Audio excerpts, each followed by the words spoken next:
before we begin the reading, there's a few things that you need to know. This story that we're going to tell you takes place about halfway through the story. So there's a couple items we need to fill you in on so it doesn't get too confusing. For example, I'm not called Kevin in the book, I'm called Jack. And I can tell you why, but I'm not going to. All right, so when you join a Rocky cast, you start off by playing one of the Transylvanians. Now, these are the Time Warp dancers and guests that are up in the lab. Your costume is basically this. Black jacket, black pants, white shirt. I'm going to repeat that because it's important to the story in a little bit. Black jacket.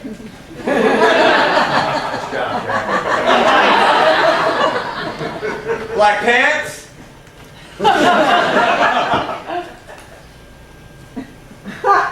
White shirt. All right, next. By the time this part of the story takes place, I had been involved in the Deerfield Beach Rocky Horror Cast for about 3 months, and I'd taken over the role of Dr. Scott. Now, for the 8 people in this room who have no idea what Dr. Scott is, he's this older professor type. He rides around in a wheelchair for most of the movie, and then he winds up in a pair of fishnets scooting around on the stage. So, I'm going to let the image of me in the wheelchair and the fishnets sink in for a second. Here we go. And what this meant was that by the time I did the Rocky show at this time, I would start off as a Transylvanian, then I would switch into the Dr. Scott character, and that was that. Having performed the role of Dr. Scott, a principal role, did not automatically earn me membership in the elite club of Rocky royalty at that cast. I no longer felt the need to genuflect in front of them anymore, but I wasn't exactly issued a membership card either, not yet. Breaking through that glass ceiling to rise to the level of my social betters was going to take a lot more time and work, but I was well on my way. Now, part of the reason for the exclusivity of this club was what they had gone through before they set up camp up at the Ultravision. Years of drama and upheaval and squabbling and recrimination and bitterness and forgiveness and ultimately redemption. They were like a family, albeit a wildly diverse, unpredictably volatile family. Maybe they developed these bonds because for many of them, their own flesh and blood relatives were so horrifying. It's tough to say. At any rate, no one in the cast took this bond more seriously than Ron. Though he never talked much about his life before Rocky, I had picked up on the fact that Ron's childhood hadn't exactly been a carefree, leave-it-to-beaver existence. As a result, when you bonded with Ron, you became a member of his extended family and you stayed bonded. His relationships with young ladies might have resembled a carousel with all the hopping on and hopping off. But if you were family for life. So, one morning, not long after I had taken over the role of Dr. Scott, I found myself standing outside of the orphanage and looking up at the Hollywood Bread Building. Ron was sitting on the porch behind me, enjoying the last of an impromptu breakfast he'd conjured up in the kitchen a few minutes earlier, and he seemed to sense that I was in the mood for trouble. Being the maitre d' of mischief himself, he was naturally disposed to lend a hand. What's on your mind, Jack? I wanted to do something. Now, up until this point, I felt like I'd started to fit in with the cast pretty well. I'd taken over Dr. Scott completely. I felt that I was slowly becoming one of the gang, but I hadn't yet done anything distinctive. And I was anxious for that to change. And right then, looking up at the 6 stories of the Hollywood Bread Building parking garage across the street, it hit me the perfect plan. I'm thinking, I said very casually, of walking up the stairs to the top of the parking garage and just tossing all my clothes off. How's that sound? And I turned around with what I considered to be a wicked grin and hoped to see him with his jaw on the floor, flabbergasted by my audacious idea. And he was singularly unimpressed. It's been done. He said, sipping his orange juice. What? I can hardly believe it. My idea of climbing up the stairs of a parking garage in downtown Hollywood and tossing off all my garments was unoriginal? Well, yeah. Well, Donnie did it about 3 months ago. He paused, letting that image sink in.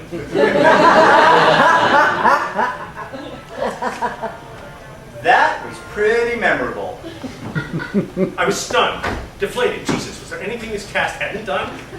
I turned my attention to the parking structure. There had to be something I could do that was actually unique and memorable, but what?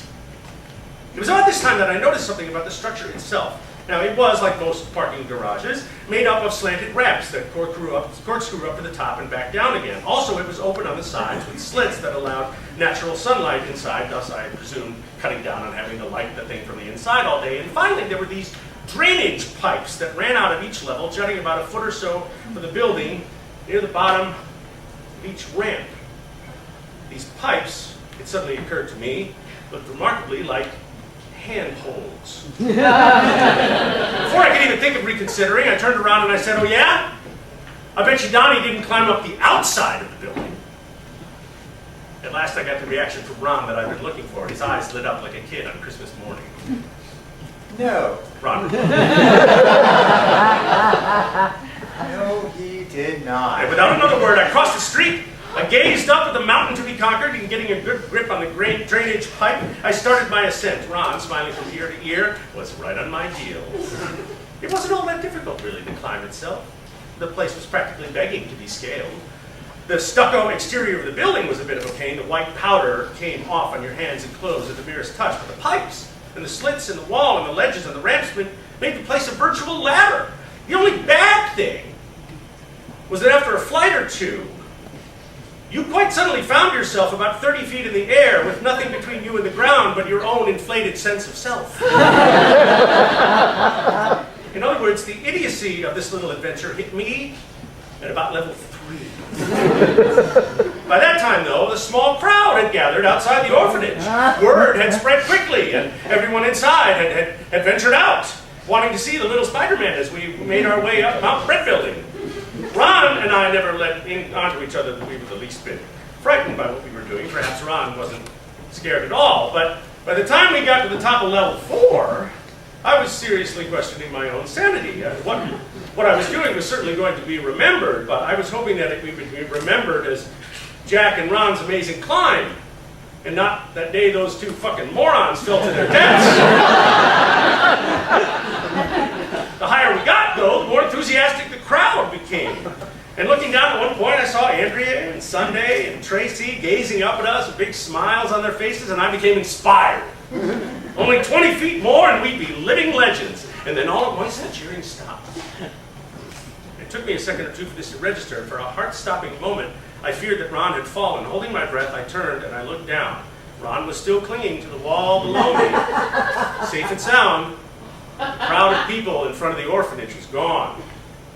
It had been replaced by 3 police cars. I froze. Well, what to do? Go on? Go back? I had no idea what my next move should be. I had never been in trouble with the police in all my life. Could I be arrested for this? At the moment, it seemed very possible. I heard a voice, but I couldn't quite make out exactly what was being said. I looked down again, and I saw that Ron was looking at me intently. "Did you say something?" I said. Go in, said Ron urgently. And I looked in front of me, and I saw that if I turned my body sideways, I could easily squeeze through the wall of the parking garage. Ron seemed to think that this was a good plan, so lacking in the other, I complied. Seconds later, Ron slid through the same opening. We found ourselves inside the parking garage, huddled in the shadows. "So what do we do?" I asked him. His first idea had worked, so I figured he must have more. Come on! He gestured for me to follow him up the ramp to the exit door. Now, we could have easily gone through it and made our way back downstairs, but there seemed to be a very good chance that we would meet a policeman or two coming up the stairs, and if that happened, well, things could get bad. Clearly coming to a decision, Ron turned to me confidently, and he said, "Okay, so here's what I'm going to do. I'm going to go up the stairs to the top floor, and then, well, I'm going to cross on over to the other side of the building and see if the coast is clear. Okay. Now, if the coast is clear, I'm going to come back and get you. We'll both go up. We're going to cross over. We're going to slip down the other set of stairs, if there is one. Yeah, and then we're going to get the hell out of here, okay? We clear?" "Got it!" All right. I said, and Ron pushed open the doorway to the stairwell. He listened for a moment, and he looked back at me. "I'll be right back," He said, and then he disappeared up the stairs. And that, I'm sorry to say, was the last I saw of him. The minutes began to tick by, and I sat there waiting for Ron to return. All I could picture was that at any moment the door would burst open and a phalanx of armed SWAT team members would come flying through with their rifles at the ready. Finally, I couldn't take the pressure anymore. At the risk of being spotted by the cops, I decided to take another look outside.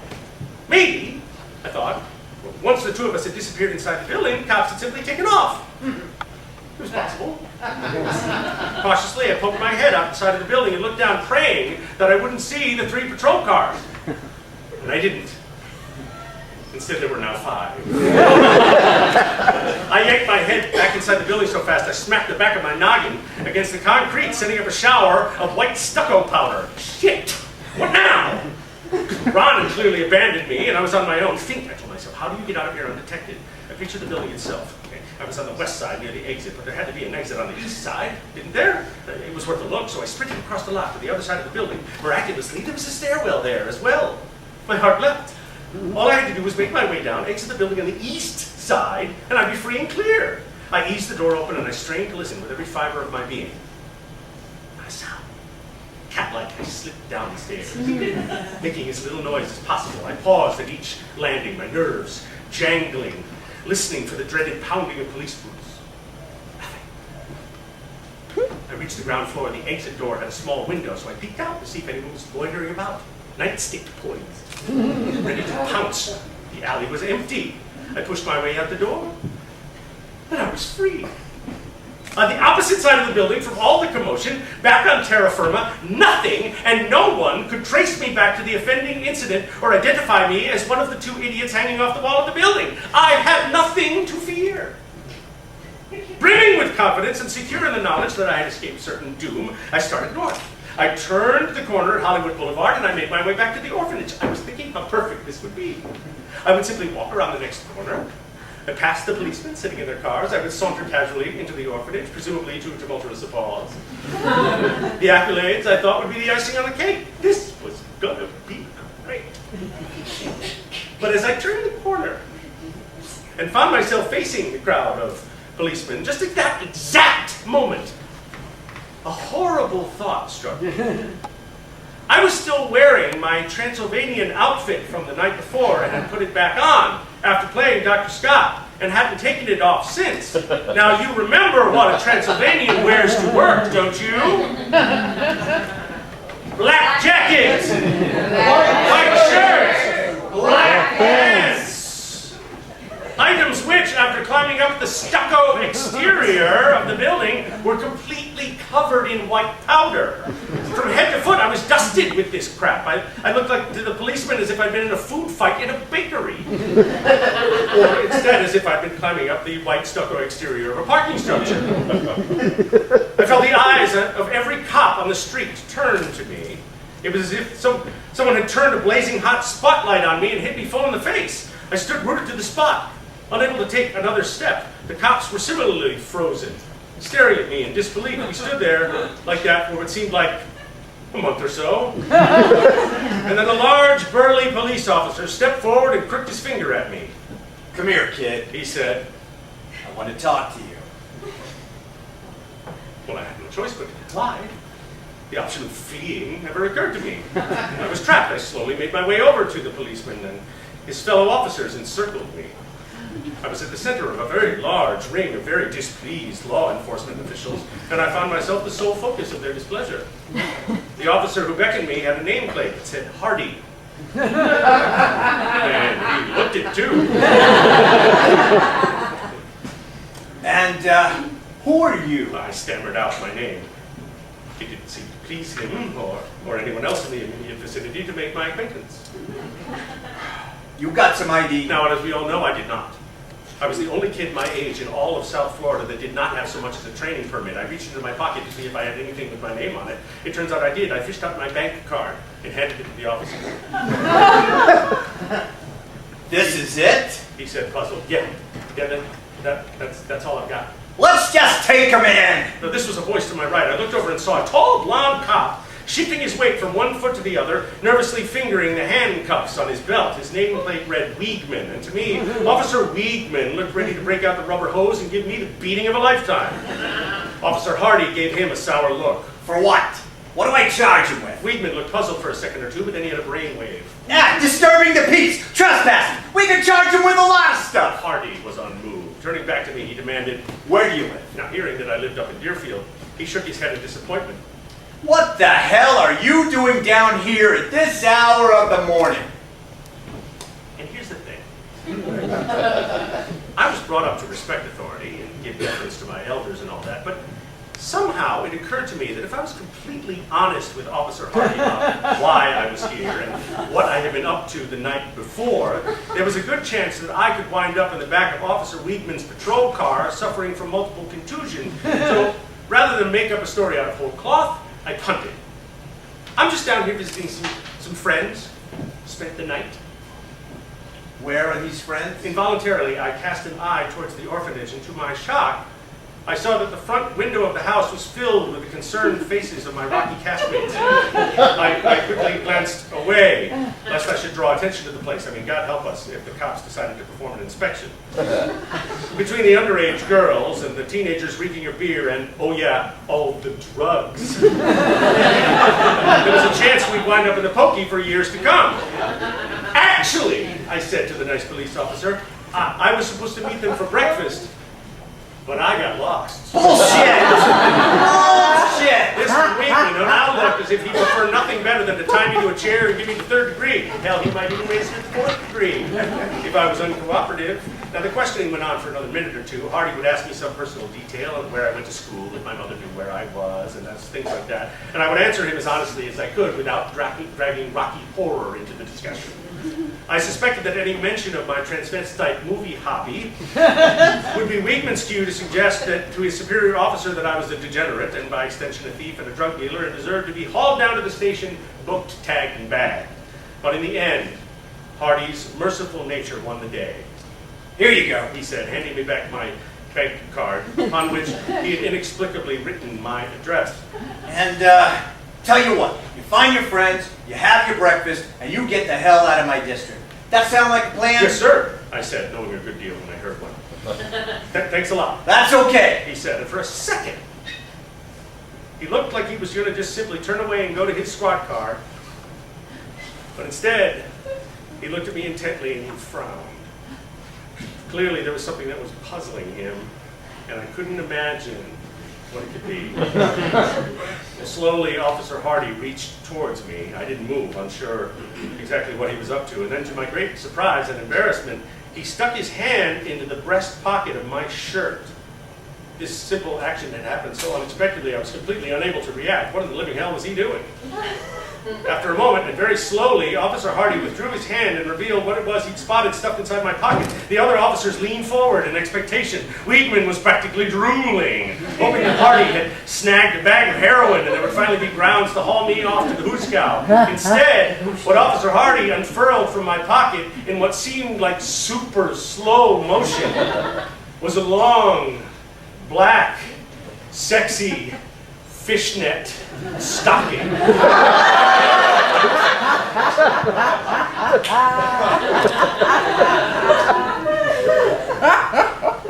It rustled slightly in the wind.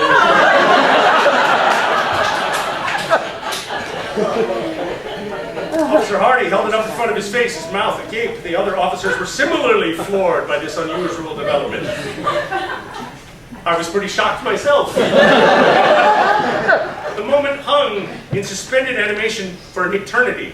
I swear the birds even stopped singing, unable to tear their eyes away from this spectacle. Then, excruciatingly, all eyes again turned to me. Officer Hardy held out the stocking as if he were expecting me to offer up some kind of reasonable explanation. Unfortunately for all of us, I was unable to react in any cogent way. Finally, Officer Hardy broke the silence. This yours? Well, what could I say? He pulled it out of my pocket. I could hardly deny ownership. Yes. I said that. Yes, sir.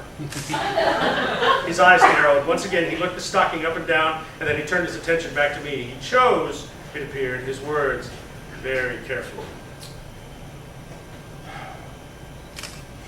You funny.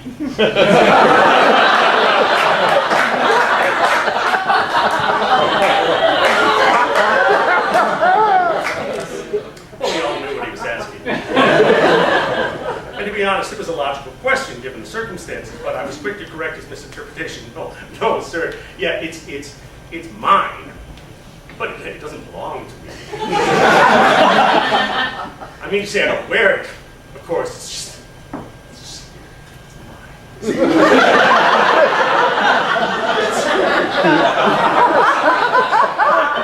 yeah, that's the best I could do. Officer Hardy had heard enough. He reached forward and stuffed the stocking back into my shirt pocket. The morning had been on enough for him already. Have a nice day, he said, and he sauntered a bit dazed over to his squad car. He got in, and he took off. The other cops followed suit, and pretty soon, after the slamming of doors, the turning of ignitions, the squeal of tires on the asphalt, the police cars disappeared, and I was the only one left standing in the street. Now, when I was pretty sure they were no longer able to see me, I made my way back into the orphanage. As I approached, the door was flung open, and I was dragged inside immediately and swarmed with people, each of whom had a separate series of questions, and all of whom wanted their questions answered first. Russ rode to my rescue. He grabbed me by the collar, he hauled me away, finally securing me in one of the bedrooms. As he did so, he kindly requested that everyone else, as he put it, fuck off.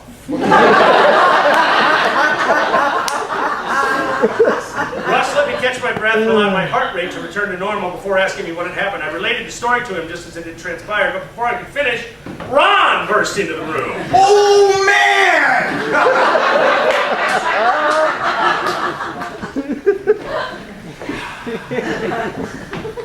He said, grinning madly at me. He was panting and pouring sweat, but he was also as amped up as I'd ever seen him. That was awesome! He darted across the room and gripped me in a crushing bear hug. Well, I was hardly ready to let my sudden abandonment be completely forgotten. What the hell happened to you? I said incredulously. I waited for you. You completely disappeared. I know! He said without a trace of embarrassment. It was crazy. I went up another flight or two, and then I made my way to the other stairwell. And, I wanted to be sure the coast was clear, so I went all the way to the bottom. I didn't see anyone, and then I thought, oh crap, I can't go back up there. That would be stupid. So I just took off. I was flabbergasted. That's it? I said that's your excuse? You left because coming back to get me would be stupid for you to do? Ron, either missing my tone of utter outrage or simply ignoring it, continued to revel with our close encounter with the Broward County Constabulary. Did you see all those cars? He said to us. Oh my God, that was insane! Expectedly looking up and down with excitement. You know, I was about a block away. I was watching the cops interrogating Jack. Oh man, that one guy, he was itching to take him away. They could not wait to throw the cuffs on him and toss him in the van. Two of them sounded uncontrollable laughter. Apparently, I was the only one who found my potential incarceration less than amusing. Did you see? Russ could hardly get the words out. Did you see? The stocking! Ron interrupted them, and they both collapsed on the floor with uninhibited hilarity. I couldn't believe it. They actually thought this was funny. Hey!